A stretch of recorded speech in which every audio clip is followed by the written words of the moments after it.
आउज़ुबिल्लाहिमिनश्शैतानिर्रजीम बिस्मिल्लाहिर्रहमानिर्रहीम अस्सलाम वालेकुम dear students, welcome back to study with Awan ENG 524 lecture 6 part 1।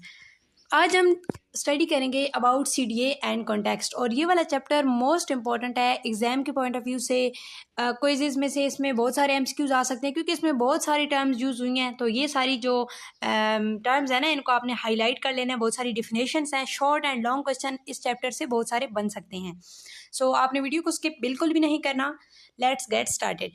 सबसे पहले तो हमें पता होना चाहिए कि CDA में कॉन्टेक्स्ट किस चीज़ को कहते हैं, कॉन्टेक्स्ट की क्या डिफिनेशन है। Blumet defines context as the totality of condition under which discourse is being produced, circulated and interpreted. Van Dyke defines context the cognitive, social, political, cultural and historical environments of discourse. अच्छा, यहाँ पे दो different writer ने context की जो definition है वो बयान किया है। सबसे पहले ब्लैमेट का ये कहना है कि जो कॉन्टेक्स्ट है ना, वो वाली कंडीशन होती हैं जिसमें कोई भी डिस्कोर्स प्रोड्यूस होता है, सर्कुलेट होता है और इंटरप्रेट किया जाता है।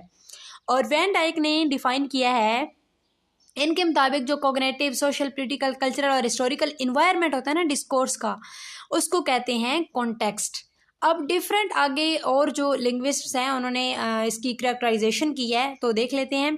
Godwin and Duranti adopt the metaphor of figure as a text and ground as a context. ये वाली लाइन आप लोग हाईलाइट कर लेंगे, MCQs में आ सकती है। गॉडविन और डुरांटी ने जो मेटाफर यूज़ किए हैं टेक्स्ट कॉन्टेक्स्ट को रेफर करने के लिए, तो मेटाफर ऑफ फिगर यूज़ किया उन्होंने as a text and ground use किया उन्होंने as a context. Halliday and Hasan distinguish text, cotext, context of situation and context of culture. अब हेलिडे एंड हसन ने भी आगे से कॉन्टेक्स्ट को फर्दर कैरेक्टराइज किया है। टेक्स्ट का मतलब है व्हाट इज सैड, एंड कोटेक्स्ट यानी जो बात हो रही है उससे पहले क्या बात हो रही थी और उसके बाद क्या बात हो रही है। ठीक है। कॉन्टेक्स्ट यानी कि कौन से सर्कमस्टांसेस में किस जगह पे वो बात हो रही है। एंड कॉन्टेक्स्ट ऑफ कल्चर, किस कल्चर में वो बात हो रही है। आपको पता है कि एक कल्चर में उसी बात का मतलब कुछ और हो सकता है और किसी और कल्चर में उस बात का मतलब डिफरेंट हो सकता है, तो इसको कहते हैं कॉन्टेक्स्ट ऑफ कल्चर। अब यहाँ पे वर्डिक का भी आगे कॉन्सेप्ट बताया हुआ है। उसके बाद यहाँ पे एक अच्छा, यहाँ पे म्यूचुअली रिफ्लेक्सिव रिलेशनशिप का बताया गया है कि जो भी हम बात कर रहे होते हैं ना, यानी कि जो कॉन्टेक्स्ट और टेक्स्ट होते हैं वो दोनों एक दूसरे को इन्फ्लुएंस कर रहे होते हैं। जब तक कॉन्टेक्स्ट ना पता हो, टेक्स्ट की समझ में नहीं, टेक्स्ट हमें समझ नहीं आता है। ठीक है। आगे हमारे पास यहाँ पे एक बहुत इंपॉर्टेंट डेफिनेशन है कॉन्टेक्चुअलाइजेशन, ये आप लोगों ने हाईलाइट कर लेनी है। ये वो वाला प्रोसेस होता है जिसमें टेक्स्ट और कॉन्टेक्स्ट मिलकर मीनिंग क्रिएट करते हैं, तो इस प्रोसेस को कहते हैं कॉन्टेक्चुअलाइजेशन। यानी कोई भी बात जो है वो हमें, कोई भी डिस्कोर्स हमें सिर्फ टेक्स्ट को रीड करके नहीं समझ में आता है, उसके लिए हमें कॉन्टेक्स्ट का पता होना ज़रूरी है। और बेशक हमें कॉन्टेक्स्ट पता हो, लेकिन जब तक हमारे पास कोई रिटन या स्पोकन यानी हमारे पास डिस्कोर्स या टेक्स्ट मौजूद ही ना हो, तब भी हमें बात मुकम्मल समझ में नहीं आती है। तो इन दोनों की जो म्यूचुअल रिलेशनशिप है ना, उसको कहते हैं कॉन्टेक्चुअलाइजेशन। According to Van Dyke, contextualization is regulated by K device, which is mutual knowledge shared by speaker and hearer. अब जो स्पीकर और हेयर का म्यूचुअल नॉलेज होता है ना, जिस टॉपिक के बारे में वो बात कर रहे होते हैं उसके बारे में जो म्यूचुअल नॉलेज होता है हम दोनों का, उसको कहते हैं K device according to Van Dyke. Context is dynamic, changes as the discourse processes. यानी कॉन्टेक्स्ट जो होता है ना, ये चेंज होता रहता है। जैसे जैसे डिस्कोर्स चेंज होगा, साथ साथ जो कॉन्टेक्स्ट है ना वो भी चेंज होता रहेगा। A particular type of contextual relation has received a lot of attention in CDs is that of intertextuality. ये वाला जो बख्तिन का कॉन्सेप्ट था जो प्रीवियस चैप्टर में भी हमने पढ़ा है इंटरटेक्सुअलिटी का, यानी कि कोई भी जो टेक्स्ट होता है वो दूसरे टेक्स्ट से रिलेटेड होता है, कनेक्टेड होता है, या वो किसी बैकग्राउंड नॉलेज से यानी कॉन्टेक्स्ट से कनेक्टेड होता है। तो ये था इंटरटेक्सुअलिटी का concept. Text often borrow from or refer to other text, so one text cannot be understood alone.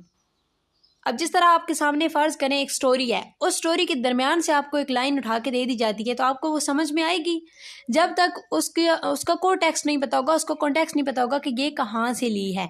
तो कोई भी जो टेक्स्ट होता है वो दूसरे टेक्स्ट से कनेक्टेड होता है या किसी कॉन्टेक्स्ट से कनेक्टेड होता है। Identity is the image one has of oneself or is held by other and which can apply to individuals or to groups, although not usually mentioned as a feature of context, is also an important contextual factor. यानी कि इसका feature नहीं है context का, लेकिन ये एक important contextual factor है आइडेंटिटी। किसी का जो अपने बारे में इमेज होता है या दूसरे लोगों का एक बंदे के बारे में जो इमेज होता है या दूसरे ग्रुप्स का, किसी इंडिविजुअल के बारे में भी हो सकता है, किसी ग्रुप के बारे में भी हो सकता है। आगे हमारे पास टॉपिक है 24 early model of context, Malinowski, Firth, Halliday, Sapir and Whorf. तो इन सब के कॉन्सेप्ट्स हम इस टॉपिक में पढ़ेंगे। सबसे पहले मेलिनोस्की का कॉन्सेप्ट था कि किसी भी वर्ड का कोई मीनिंग नहीं होता अकेले, ठीक है, जब तक कॉन्टेक्स्ट ऑफ सिचुएशन जो होती है वो हमें ना पता हो। कॉन्टेक्स्ट ऑफ सिचुएशन की वजह से सेंस बनती है मीनिंग की। फिर तो और हैलिडे का ये कॉन्सेप्ट था कि इन्होंने ना कॉन्टेक्स्ट को डिवाइड किया था सिचुएशन में और कल्चर में, ठीक है। सिचुएशन यानी इमीडिएट सेटिंग, जिन हालात में जिस जगह पे वो बात कही गई है। कल्चर वाइडर सोसाइटियल बैकग्राउंड, ठीक है। अब जो स्पेयर और वॉफ है ना, उनका हाइपोथेसिस हम पढ़ चुके हैं पहले भी। तो उनका ये था कि language reflects the mental and cultural world of its speaker, यानी लैंग्वेज जो होती है वो रिफ्लेक्ट करती है मेंटल और कल्चरल वर्ल्ड को। लैंग्वेज का असर होता है कल्चर पे। लैंग्वेज शेप्स थॉट, लैंग्वेज की वजह से हमारी कल्चर के बारे में, वर्ल्ड के बारे में हमारी जो सोच होती है ना वो बनती है। लैंग्वेज हमारी सोच को यानी कि बनाती है। ये स्पेयर और वॉफ का हाइपोथेसिस था। अब हाइम्स का जो स्पीकिंग मॉडल है ना, हाइम्स का जो स्पीकिंग मॉडल है उसमें ये बात की गई है, उसमें कुछ इंपॉर्टेंट टर्म्स हैं कॉन्टेक्स्ट से रिलेटेड। किसी भी यानी कन्वर्सेशन को समझने के लिए ना हमें इन सब का पता होना चाहिए। सबसे पहले है सेटिंग। सेटिंग क्या मतलब होता है? फिजिकल और एब्स्ट्रैक्ट सेटिंग, ऑफिस और सर्विस, यानी हम जिस चीज़ के बारे में बात कर रहे हैं हम फिजिकली उस जगह पे मौजूद हैं या हमें यानी उसकी एग्जिस्टेंस का हमें पता है, वो एब्स्ट्रैक्ट भी हो सकती है। पार्टिसिपेंट्स यानी जो स्पीकर है या हेयर है या over here. Ends, purpose, goals and outcomes, यानी हम जिस चीज़ के बारे में बात कर रहे हैं उसका मकसद क्या है। Acts, sequence, order of talk from the event taken place, ordering of speech act etcetera. की में क्या आ जाता है? Tone, manner, spirit of speech acts, और यानी हमारा मूड भी इसमें इंक्लूड होता है, हमारी टोन इंक्लूड होती है। इंस्ट्रूमेंटलिटीज़ में क्या आ जाता है? चैनल, यानी हम वो बात जो है वो फ़ोन पे कर रहे हैं या किसी के आमने सामने कर रहे हैं, ठीक है, या वो स्पोकन है या रिटन है। नॉर्म्स में रस्म रिवाज आ जाते हैं, norms of interaction and interpretation, कुछ सोशल रूल्स आ जाते हैं इसमें।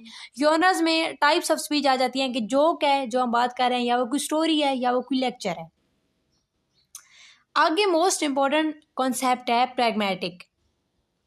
प्रैग्मेटिक्स का मतलब होता है कि कोई भी जो कम्युनिकेशन है ना वो सिर्फ वर्ड्स पर मुश्तमिल नहीं होती है, बल्कि उसमें कुछ हिडन मीनिंग्स होते हैं। Pragmatic basically study of hidden meanings को ही कहते हैं। पोलाइटनेस, जैसे preposition, indirect speech acts, irony and face and politeness phenomena और other features dealt with in the pragmatic which depend upon context for their interpretation. यानी इन सब को समझने के लिए हमें कॉन्टेक्स्ट को समझना पड़ता है। इनको डिटेल से स्टडी करने की ज़रूरत नहीं है, क्योंकि इनको इसमें जस्ट ये बताया जा रहा है ना कि प्रैग्मेटिक में किस तरह से कॉन्टेक्स्ट अहम होता है।